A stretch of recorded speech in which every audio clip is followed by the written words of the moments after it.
It is a story that was published this year. It's not new, but I just think it bears repeating. And it was published, the story was in the New York Times, but the report came out in May about how homeschooling and domestic work is not being, shocker, apportioned equally. And not only is it not being apportioned equally between genders, but and obviously this is an imperfect poll, half of men say that they are doing most of the homeschooling and domestic work, and 3% of men agree, or women agree with this number. Are we shocked? Are we like in any way that there are different interpretations of who's doing the work at home? But for real, this is having the economic consequences have been severe, and that women are on the front lines right now of many industries, and then they're doing so much more work at home. So, we're now at the point where we're about to hit year 2 of the pandemic, moving into year 2 of the pandemic, and we actually do have numbers. Julia, you cover politics. The first question I have is why isn't this being screamed from the mountaintops by our progressive lawmakers? Why aren't they talking about the gendered aspect of this, because it is so significant?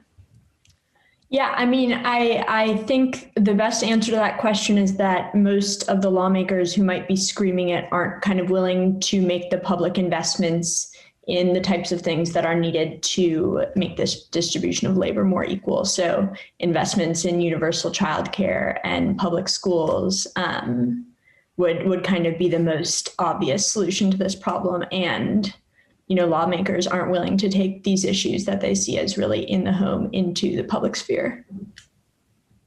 Esperanza, as a labor organizer, have you found that unions are highlighting the gender dynamics? Yeah, I think that has been a historical failure of the labor movement. Of course, there's been times where the labor movement has, addressed male chauvinism or addressed women's, reproductive work and feminized labor. But the reality is that by and large, the labor movement has not. And that's not to say it cannot, but it's to say that we need to step up, and specifically men need to step up and really start centering an analysis of women's work in their analysis of labor more generally. And then I also think it's incredibly important for us to think beyond solutions that center on changing dynamics in the individual home, and begin to thinking of ways that we can collectivize these things, such as childcare, et cetera. Right. It's interesting because our previous guest was talking about the work in Hawaii and how the culture of collectivism, right? Just communal aspect of dealing with families and work were removed when the kingdom was overthrown, and then it became this colonized island.